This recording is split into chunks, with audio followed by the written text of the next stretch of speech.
passphrase ang pinaka-importante mga Lodi. Kasi may mga nagme-message naman sa akin, huwag nyong i-verify yung mga address nyo na sa isang website. Kasi ang nangyayari dun Lodi, lahat na nang gagawin nyo dun pwede na nilang i-copy. Minsan pag ina-access nyo yung wallet nyo, mayroon kayong ginagawa, i-copy nyo yung passphrase nyo, mga ganun, kaya na nilang ma-detect yun or kaya na nilang makuha once na nag-verify kayo ng mga address nyo. Kaya ingatan nyo yan mga Lodi. Ang scammer, gumagawa siya ng paraan talaga para may scam ka Lodi. Okay? Good morning mga Lodi. Ngayon pag-usapan natin ang Pi e-card kasi may bagong update sila. Okay? Alam ko may mga nag-pre-order na sa mga 5th batch. Okay? Wala pang nagagawa sa 5th batch kasi may update ang Pi e-card. Okay? So yung mga first batch at saka 4th batch na nakapagawa na ng kanilang Pi e-card. Okay? Kunin nyo na. Meron pang 15 na hindi pa kumukuha. Pakikuha nyo na lang. Okay? Paki-check out sa Shopee. Ay, huwag kang mag-check out kung wala ka pang pre-order, kung hindi ka pa nag-fill up ng Google Form mga Lodi. Okay? So updated na yung Google Form natin at ipakita ko sa inyo kung ano yung update ng Pi e-card ngayon. Mas maganda ngayon kasi napakinggan nila, okay, yung ating kagustuhan na may QR code. Meron ng QR code na kung saan hindi nag-expire. Okay? Parang QR code mo yun na kung saan pwede mong i-share at yun yung ilagay natin dun sa QR code mismo para pag magbayad, pag may mag-send ng Pi coin sa'yo, scan lang nila yung QR code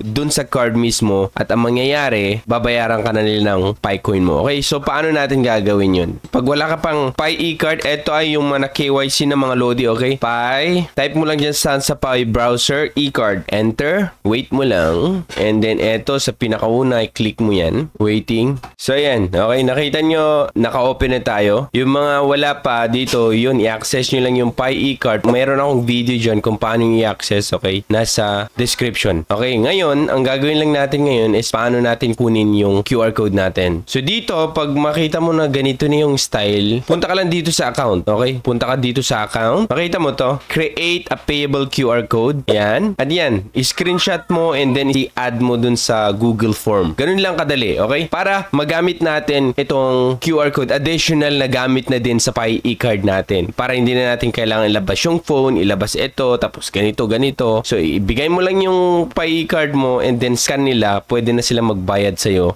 or pwede na silang mag-send sa'yo ng Pi coins sa pamamagitan nitong QR code na to. So, screenshot mo yan sa phone mo and then send mo sa akin. Ganito mga Lodi. So, screenshot natin para ipakita ko sa yung step by step paano nyo i-send sa akin. So, ganyan. Screenshot. Tapos, syempre, save natin. Yan. Pi. Okay. So, ngayon, paano naman natin ilalagay sa Google Form kasi may mga nahihirapan, okay? So, dun sa link natin sa Trogi, punta tayo. So, dito sa Trogi page natin, mga Lodi, merong nakaka-pin dito banda. Eto, okay? O eto, basta dito sa dalawa, ayan, eto. Eto siya, okay? Yung gusto magkaroon ng Pi e-card, eto ang pre-order form. Pag i-click mo yan, madadirect ka dito. So, meron na siyang instruction dito. So, ngayon, ilagay mo yung email mo, okay? Email, ka.com, okay? Ngayon, yung real name mo, Caliver. Mobile number, okay? Ito na. Ayan. Tapos, eto, Pi e-card code. Eto yung instruction pag di nyo alam, instruction lang yan. Pero dito mo i-upload, 'di ba? May na-screenshot tayo, add file, mapupunta sa computer, okay? Saan ko ba nilagay 'yon? Dito sa download. Eto, ganyan lang, okay? I-add mo lang dito, tapos next, instruction lang yan. Yung Pi referral code mo, ano ba yung referral code mo mga Lodi? So sa akin ata is Caliver. Ganyan lang. Yun lang yung referral code ko. Ayun o, Caliver. Malaking letra pala yun. Ayan, Caliver. Tapos, picture ko. Mag-add ako ng profile picture ko. For example, eto na lang. Oh, yan.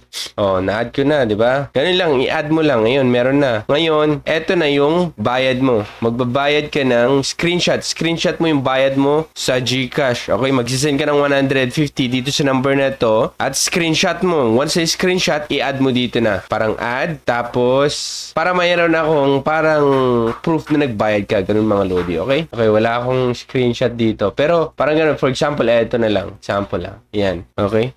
Ayan, para na-add na natin yung screenshot and then submit mo lang. Submit.